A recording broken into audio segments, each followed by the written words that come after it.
There's a moment in every major conflict when the official story and the real story diverge so completely that the gap between them becomes the most important thing to understand.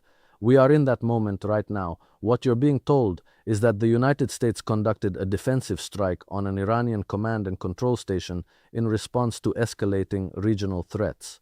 What you're not being told is everything that led to this moment, everything that this moment enables going forward, and everything that this strike is designed to prevent you from asking about. So let's ask those questions together, because the answers reveal a geopolitical architecture that most Americans have never been shown. To understand what just happened, we have to go back, not weeks, not months, but years, to the slow and deliberate construction of a strategic environment that made this strike not just possible, but inevitable. And I want you to hold on to one critical realization I'm going to introduce right now, which I will fully unpack in the final section of this conversation. The most dangerous thing about this strike is not what it destroyed, it's what it justified. Keep that in your mind as we walk through this together. Let's start with the chessboard, because that's exactly what this is. The Middle East has never been a theater of spontaneous conflict. Every major escalation, every so-called defensive operation, every precision strike announced with the language of restraint and proportionality, these are moves on a board that was designed long before the pieces were placed. The Iranian command and control infrastructure that was targeted did not appear overnight. It has been known, monitored, and in many cases deliberately allowed to function, because a live target is far more valuable than a destroyed one, until the moment comes when destroying it serves a larger narrative purpose. And that moment, we are being told, has now arrived. But here's what I want you to think about. When a government labels something a defensive operation, it is making a legal and moral claim simultaneously. It is saying, we did not initiate aggression, we responded to it. This framing is not just strategic communication, it is the cornerstone of international legitimacy. And international legitimacy in today's fractured world order is perhaps the most fought-over resource on the planet. More contested than oil, more valuable than any weapons system, because legitimacy is what determines who gets to write the history, who gets to convene the emergency sessions, and who gets to define the rules of the next conflict before it begins. So when you hear defensive operation, your first question should not be, was it defensive? Your first question should be, defensive according to whom, and in whose interest is that framing? Because the answer to that question tells you far more about the real architecture of power than any satellite image of a burning facility in the desert. Now let's talk about Iran, because Iran is almost always misrepresented in Western media, not through outright lies, which would be too obvious, but through selective context, which is far more effective. Iran is portrayed as a rogue state, an irrational actor, a theocratic regime that exports terror and destabilizes its neighbors out of ideological fanaticism. This portrayal serves a very specific function. It removes Iran from the normal framework of rational state behavior, which means you never have to ask what Iran's actual strategic interests are, what Iran is actually responding to, or what Iran might legitimately fear. And once you remove those questions from the conversation, you've already decided the conclusion before the analysis even begins. The reality is that Iran has been under one of the most sustained and sophisticated campaigns of economic warfare, covert sabotage, and military encirclement in modern history. Its nuclear scientists have been assassinated, its facilities have been attacked with cyber weapons of unprecedented complexity. Its currency has been deliberately destroyed through sanctions architecture specifically designed to generate civilian suffering severe enough to produce internal political instability. And through all of this, Iran has not collapsed, has not democratized on Western terms, and has not abandoned its regional alliances. What it has done is deepen those alliances, particularly with Russia and China, in ways that now have profound implications for the global order. So when you see a headline about a US strike on Iranian infrastructure, you are not looking at a story about Iranian aggression. You are looking at a chapter in a much longer story about what happens when a regional power refuses to accept the role that was written for it. And this brings us to something that I think very few analysts are willing to say openly. The current escalation cycle in the Middle East is not primarily about the Middle East. It is about the global monetary and economic order. It is about the dollar. It is about the architecture of financial control that has underpinned American hegemony since Bretton Woods, and that is now under a degree of structural pressure it has never faced before. The countries that are most aggressively targeted by US foreign policy, Iran, Russia, China, Venezuela, to name a few, share one particularly inconvenient characteristic. They have all, in various ways and at various speeds, been moving to reduce their dependence on dollar-denominated trade. They have been building alternative payment systems, alternative reserve currencies, alternative energy pricing mechanisms, and when you understand that the petrodollar system is not just an economic arrangement, but the fundamental engine of American military and political power globally, you begin to understand why these countries are not just geopolitical rivals, they are existential threats to a system, and systems fight back. I want you to genuinely sit with a question here because I think it's one of the most important questions of our time. If the United States dollar loses its status as the world's primary reserve currency, what happens to the American standard of living? What happens to the ability of the US government to run perpetual deficits and fund a global military presence? What happens to the financial industry that extracts enormous rents from dollar primacy? These are not abstract questions. They have very concrete answers, and those answers explain a great deal about why American foreign policy looks the way it does. Not as a coherent strategy for building a better world, but as a desperate and increasingly aggressive defense of a system that is losing its natural legitimacy in the global marketplace. The strike on the Iranian command station has to be read in this context, because what it does, beyond the immediate tactical effect, is re-establish a narrative of American military dominance at a moment when that dominance is being increasingly questioned. It sends a message not just to Tehran but to Riyadh, to Beijing, to Moscow, to Delhi, and to every capital in the global south that is quietly recalculating its strategic alignments.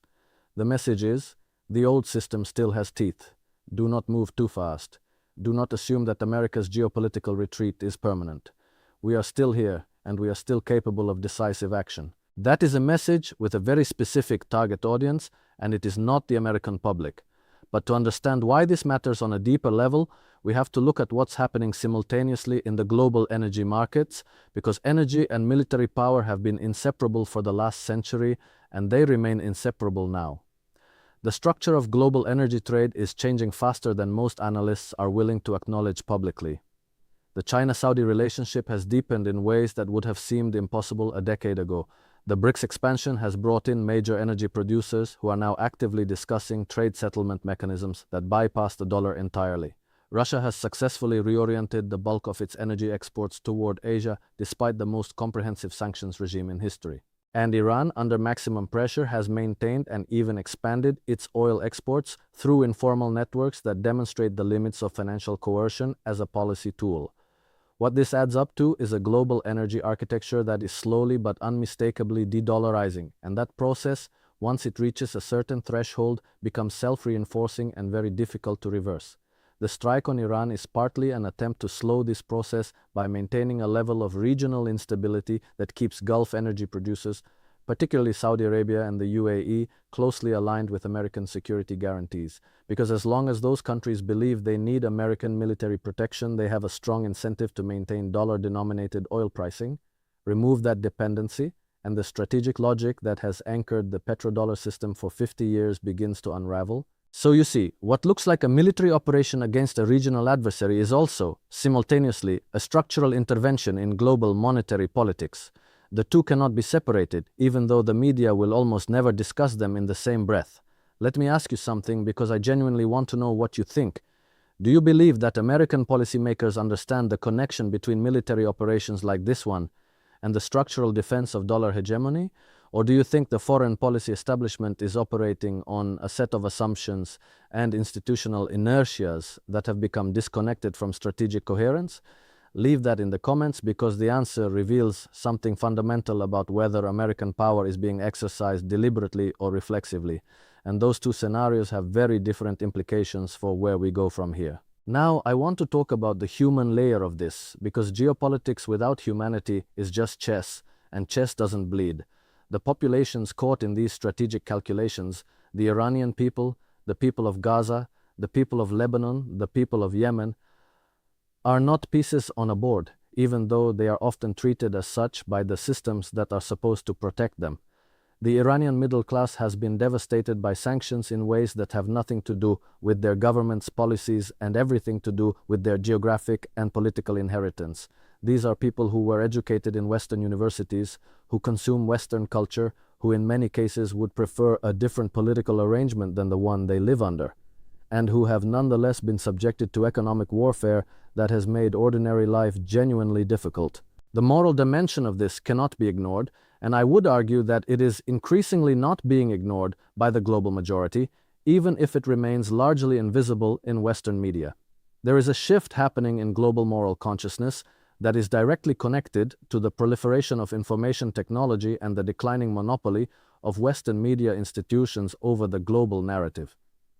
The images coming out of Gaza over the last 2 years have done something that decades of academic post-colonial theory could not.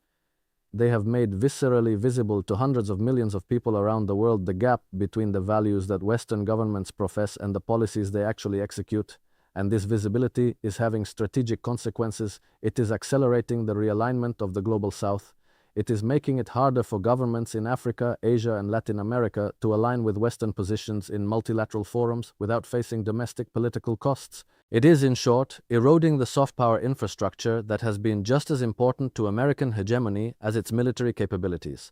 The strike on Iran lands in this environment, and whatever its tactical rationale, its strategic effect is to further accelerate the perception, and already widespread across the global South, that American military power operates without genuine constraint, without genuine accountability, and in service of interests that have little to do with the stated values of democracy, human rights, and international law.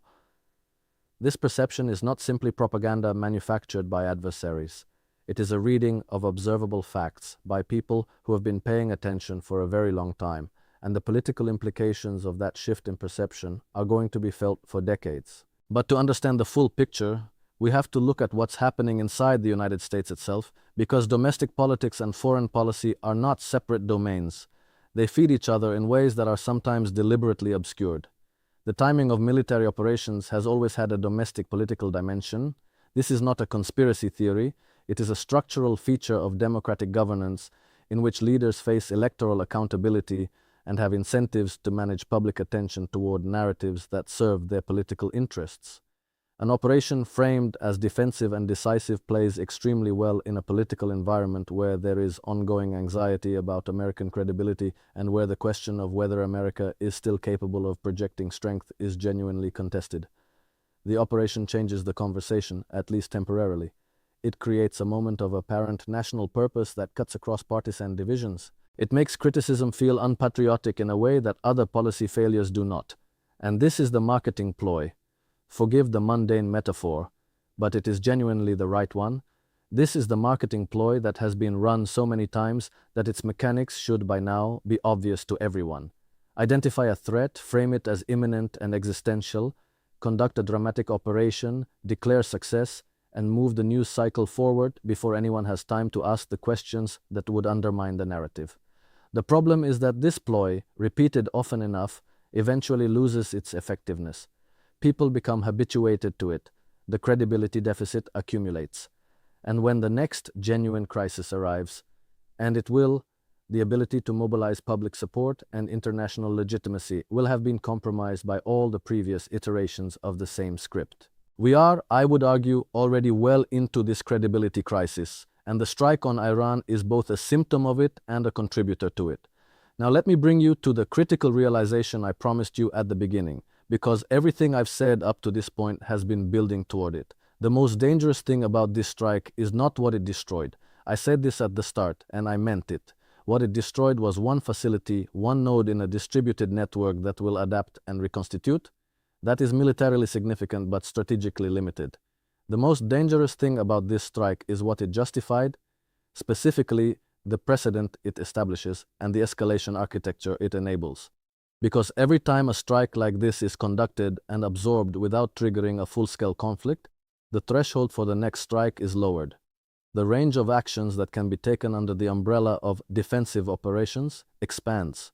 The normalization of military force as a first resort tool of foreign policy advances another step, and the international legal frameworks that were designed to constrain exactly this kind of unilateral action are eroded a little further. We are living through a period of what I would call institutional entropy in the international system. The rules-based order, which was always more aspiration than reality, but which nonetheless provided certain guardrails against the most extreme expressions of raw power, is visibly decomposing.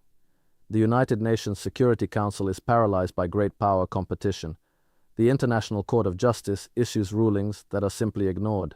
International humanitarian law is violated openly and without serious consequence by powerful states and their allies. And into this institutional vacuum, the logic of force is expanding, not because anyone necessarily wants a global war, but because the mechanisms that were supposed to prevent one are no longer functioning as designed. This is the context in which the strike on Iran must be understood. Not as an isolated event, not as a simple story of provocation and response, but as one more data point in the long trend line of a world moving away from rules-based order and toward a more nakedly competitive multipolarity defined by power rather than law. Where that trend line ends is genuinely uncertain. There are scenarios in which it leads to a catastrophic miscalculation, a spiral of escalation that none of the parties involved actually intended or wanted. There are also scenarios in which the pressures of this transition produce a new equilibrium, a new set of arrangements, a new architecture of international order that more accurately reflects the actual distribution of power in a world where American dominance is real but no longer absolute. Which scenario we end up in depends enormously on the quality of the decisions being made right now by leaders in Washington, Tehran, Beijing, Moscow, and elsewhere. So I want to leave you with a final question, and I want you to think about it seriously. Given everything we've discussed, the monetary architecture, the erosion of international law, the shifting alignments of the global south, the domestic political pressures driving foreign policy decisions, do you believe that the people making these decisions have a coherent, long-term vision for where they want to end up? Or are we watching a series of tactical responses to immediate pressures, driven by institutions and incentive structures that have lost their connection to any genuine strategic purpose? Because the answer to that question is not academic. It determines whether the current period of turbulence is a painful but navigable transition to something new or the opening chapter of something much darker. And the American people, more than any other population on Earth, have both the responsibility and the capacity to demand an answer.